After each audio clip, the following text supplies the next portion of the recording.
The story of Pickett's charge. The Battle of Gettysburg.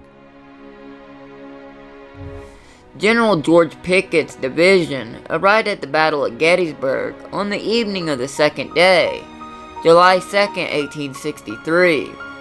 It was reduced to 3 brigades present, Corses still being detached in Virginia, and Jenkins transferred.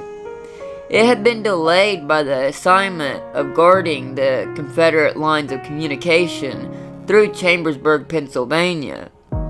After 2 days of heavy fighting, General Robert E. Lee's Army of Northern Virginia, which had initially driven the Union Army of the Potomac to the high ground south of Gettysburg, had been unable to dislodge the Union soldiers from their position.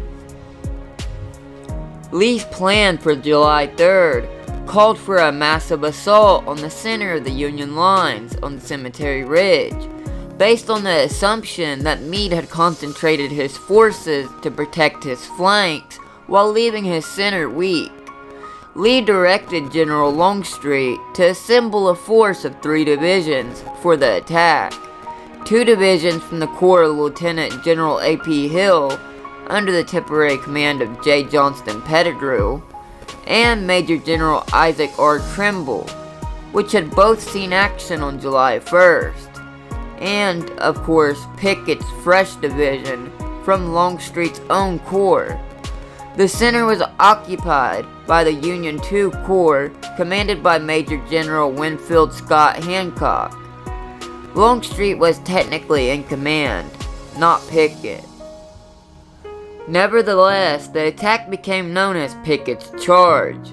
In addition, much of the mythology of the charge arose from newspaper reports, as Pickett was the only major general from Virginia to participate in the charge. The Virginia newspaper both played up their native son's role and made the assault a more glamorous event. Following a 2-hour artillery barrage meant to soften up the Union defenses, the 3 divisions stepped off across open fields, almost a mile from Cemetery Ridge. Pickett inspired his men by shouting, "Up, men, and to your post!